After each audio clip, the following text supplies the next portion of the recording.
Oke, kita akan masuk ke materi yang berikutnya dari fluida. Kita akan membahas prinsip yang lain dari sistem fluida, yaitu mengenai prinsip Pascal. Nah, jadi prinsip Pascal itu apa? Jadi prinsip Pascal menyatakan bahwa tekanan yang diberikan dalam suatu fluida pada sistem tertutup itu dia akan diteruskan ke segala arah. Jadi kata kunci di sini adalah sistemnya tertutup. Fluida kita harus berupa sistem tertutup, bukan terbuka. Kalau tertutup, dia diberi tekanan si fluidanya, maka itu akan diteruskan ke segala arah sama rata. Dan ini paling gampang diilustrasikan di dalam sistem dongkrak hidrolik. Jadi misalnya kita punya sistem bejana seperti ini nih ya. Bejana ini diisi oleh suatu fluida. Kalau di dalam sistem hidrolik biasanya itu berupa minyak. Pada kedua bejana ini ada piston jadi ya. Ada piston dengan luas A1 yang sebelah kiri, yang sebelah kanan luasnya A2. Luas penampangnya. Nah kemudian kita beri gaya nih. Si piston pertama kita beri gaya sebesar F1. Nah karena ini sistemnya tertutup ya, nggak ada yang terbuka ke udara luar, ini tertutup karena ada piston ini. Dikasih gaya F1, berarti ada tekanan kan, F1 per A1 ada tekanan, dan sesuai dengan prinsip Pascal, dia akan diteruskan ke segala arah. Diteruskan, jadi ditransmisikan, sehingga nanti muncul di sini tekanannya. Oleh karena itu nanti di sini akan ada gaya yang arahnya nanti akan ke luar sini. Jadi ini biasa disebut dengan gaya input. Dikasih input di sini, terus karena diteruskan oleh fluida, nanti ada outputnya, ada gaya outputnya. Dan nilai yang mendasari dongkrak hidrolik, sistem hidrolik. Kalau kita terapkan ya, berarti tekanan yang di sini harus sama dengan tekanan yang di sini ya. Berarti F1 per A1 sama dengan F2 per A2. Tekanan yang di sini sama dengan tekanan yang di sini. Gitu ya. Inilah yang mendasari sistem hidrolik. Jadi diberikan gaya kecil aja, nanti akan menghasilkan gaya yang besar. Dengan syarat luas ini harus lebih kecil daripada luas yang di sini. Oke, kita coba masuk ke contoh soal langsung. Karena ini cukup sederhana ya sebenarnya. Misal kita punya sistem hidrolik seperti ini. Ada dua piston seperti biasa. Yang ini lebih kecil luasnya dibanding yang ini. Jadi ini akan sebagai inputnya, ini nanti outputnya. Nah, ada beban bermassa 5 kg diletakkan pada piston lebih kecil. Karena dia punya berat, nanti akan menekan piston ke bawah sebagai gaya inputnya. Nanti akan muncul gaya output kan di sini. Ini akan menekan pegas yang punya konstanta pegas sekian. Nah, pegas ini dihubungkan ke balok yang tetap. Maksudnya adalah ini ibaratnya kayak langit-langit ya. Ini fix. Ditekan balok nggak akan kemana-mana. Ini kayak tembok gitu lah. Nah, hitung perubahan panjang pegas yang terjadi. Diketahui bahwa piston ini punya penampangan lingkaran yang diameternya sekian. Oke, jadi tinggal pakai cara ini aja ya. Tinggal pakai perumusan Pascal yang berujung ke sini. F1 per A1 sama F2 per A2. Jadi gaya input di sini apa, gaya outputnya apa, luasnya berapa, tinggal dihitung pakai rumus ini. Coba kita lihat. Gaya inputnya tentu berupa gaya berat ya, karena dia diberi beban kan. Jadi Mg, F1-nya Mg, F2-nya itu karena dia menekan ke pegas, berarti gaya pegas, Kx. Jadi mulai dari sini ya, F1 per A1 sama F2 per A2. F1-nya berarti Mg ya, gaya berat, dibagi dengan luas dari si 1, karena luasnya bentuknya lingkaran, dan diketahuinya diameter, luas lingkaran dengan diameter itu 1/4 pi diameter kuadrat, D1 kuadrat berarti. Ini sama dengan F2 per A2. F2-nya gaya pegas, dan A2-nya ya kayak biasa lagi ya, 1/4 pi D, berarti D2, D2 kuadrat. Iya, nanti 1/4 pi-nya bisa kecoret nih.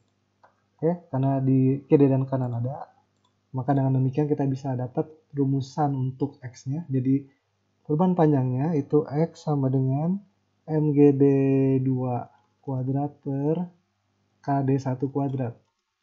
Ya, dan tinggal dimasukin angka-angkanya, karena udah ada semuanya informasinya. Nanti akan diperoleh, hasilnya itu 43 cm. Jadi ternyata perubahan panjangnya si pegas itu 43 cm ya. Jadi dengan hanya beban bermassa 5 kg, diletakkan di sini kita bisa menekan pegas yang hanya sekian sejauh 43 cm. Gitu ya. Jadi nah itu tadi adalah fenomena ketika si fluida dikenai gaya dari luar ya. Khususnya fluida pada sistem tertutup, kalau dikenai gaya dari luar maka nanti kita gunakan prinsip Pascal. Nah sekarang kita bahas masih tentang gaya pada fluida. Tapi dibalik sekarang, fluida memberikan gaya. Jadi gaya oleh fluida. Nah, kayak gimana tuh ya? Nah, ini cukup pusing karena akan menggunakan integral. Jadi siap-siap ya. Oke, jadi kayak gini maksudnya. Gaya oleh fluida. Misalnya kita punya akuarium dengan alas berupa persegi. Jadi alasnya ini berupa persegi. Jadi panjangnya A, lebarnya A, dan dia diisi air sampai ketinggian H. Jadi 3 dimensi ya. Panjang A, lebar A, tinggi H. Masa jenis airnya itu rho dan percepatan gravitasi G. Nah, kalau misalnya ditanya nih ya, berapa gaya pada alas akuarium akibat air? Kan kita tahu ya, ini tuh ada tekanan. Mengapa? Karena air punya berat, dia menekan ke bawah. Otomatis, berarti ada gaya dong. Si dasar ini akan terkena gaya dari si air ini. Dan berapa itu gayanya? Bukan tekanannya, berapa gayanya? Itu cara dapatnya gampang ya. Kita tahu tekanannya berarti berupa tekanan hidrostatis kan. Jadi di dasar itu kita peroleh tekanan rho GH berarti dalam hal ini. Di seluruh alasnya, seluruh alas akuarium akan punya tekanan rho GH. Nah, berarti nanti kalau mau nyari gaya, tinggal pakai rumus F sama dengan P dikali A. Karena tekanan itu kan gaya bagi luas, berarti dibalik. Gaya itu tekanan kali luas, P dikali A. Nah, hal ini berarti P-nya adalah rho GH, dan A-nya luasan si alas akuarium itu berarti sisi kali sisi A kuadrat ini kan. Nah, ini dia, ini jawabannya. Jadi, ini gaya akibat si air menekan si alas, rho GH A kuadrat. Tinggal pakai rumus P kali A, tekanan kali luas. Nah, ini bisa langsung demikian. Mengapa? Karena tekanannya sama semua kan. Mau di sini, mau di sini, mau di sini, mau di sini. Tekanannya selalu P rho GH. Karena alas ini horizontal orientasinya. Jadi memiliki kedalaman yang sama semuanya. Nah, sekarang kita bikin lebih rumit. Berapa gaya pada salah satu dinding akuarium akibat air? Jadi berapa gaya misalnya di dinding ini nih, akibat si fluida itu? Berapa gaya yang bekerja padanya? Nah, ini ribet nih. Kenapa ribet? Karena gini, kita nggak bisa langsung pakai rumus gaya sama dengan tekanan kali luas, P kali A. Kenapa? Karena beda-beda tekanannya. Kalau kita lihat nih, tekanan di sini, di dinding ini ya. Dinding ini nih, ini beda-beda semua. Makin ke bawah, tekanannya makin gede. Jadi nggak bisa langsung P dikali A. A-nya itu luas dinding, nggak bisa. Ini perlu treatment khusus. Nah, gimana caranya? Itu harus gunakan integral mau nggak mau. Nah, gimana tuh cara ngitung integralnya? Begini caranya. Ya, oke, jadi ini tampak dari si dinding kita yang kita akan hitung tekanannya. Jadi dia punya lebar A dan dia punya tinggi H nih ya. Nah, jadi pertama-tama dalam hal menghitung integral itu kita perlu yang namanya sistem koordinat dulu nih. Kita buat sistem koordinat. Nah, hal ini adalah kita buat sumbu Y, arahnya ke bawah. Jadi satu sumbu saja. Mengapa? Karena tekanan kita hanya berubah di satu arah saja, yaitu di arah vertikal. Jadi kita misalkan itu sumbu Y, dan kita bikin arah ke bawah itu arah positif. Nah, jadi ini kontras ya, biasanya kan Y itu ke atas yang positif. Sekarang kita bikin yang ke bawah yang positif. Kenapa? Karena tekanan itu makin ke bawah makin besar. Gitu. Jadi anaknya Y juga makin ke bawah makin besar. Makanya anaknya Y-nya positif ke bawah.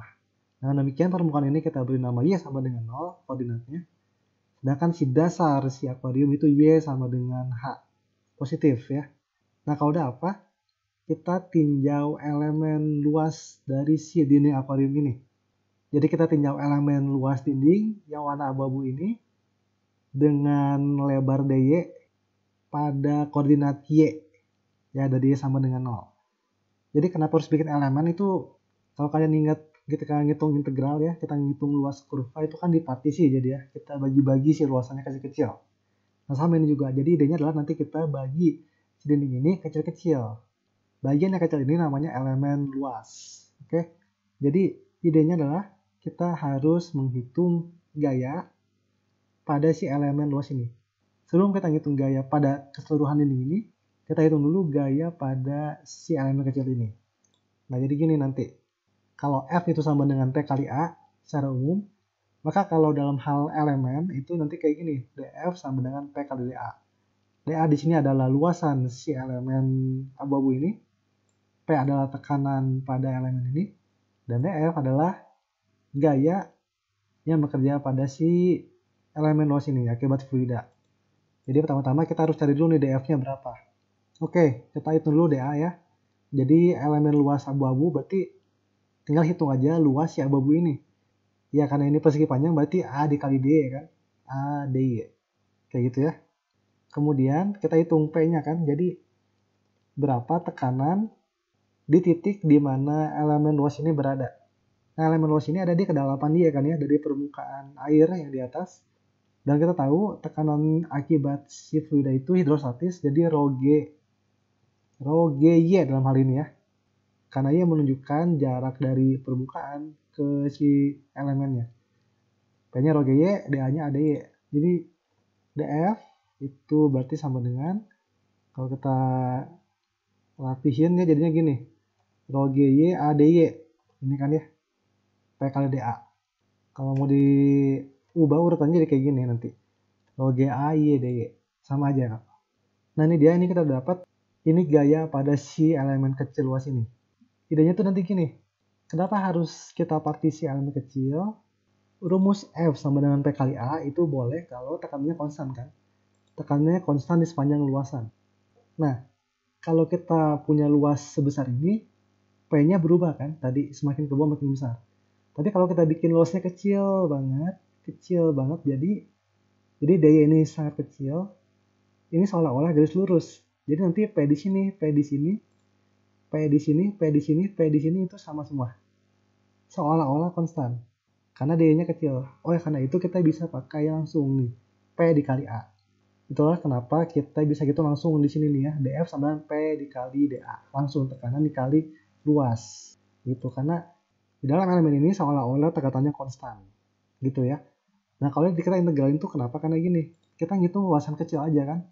Sedangkan kita pengennya ngitung luasan sebesar ini. Jadi nanti tambah-tambahin aja. Kita bikin elemen di sini, hitung dF-nya. Kita hitung elemen di sini, hitung dF-nya. Kita bikin elemen di sini, hitung dF-nya. Terus sampai ke bawah. Jadinya dijumlahkan kan, dijumlahkan elemen-elemennya. Dan penjumlahan itu identik dengan integral. Ya, dalam kalkulus kan seperti itu ya. Jadi intinya adalah setelah kita dapat ungkapan untuk dF, kita integralin. Jadi F sama dengan integral dF. Ya udah kita integralin ya berarti ya si ini. Kita integralin si ini nih. dF-nya ini kan rho Ga Y dy. Variabelnya apa? Y. Integralin dari mana sampai mana? Dari atas sampai bawah. Berarti dari apa? Y sama dengan 0 sampai Y sama dengan H. Oke. Yang konstanta apa aja? Konstanta rho, G, dan A.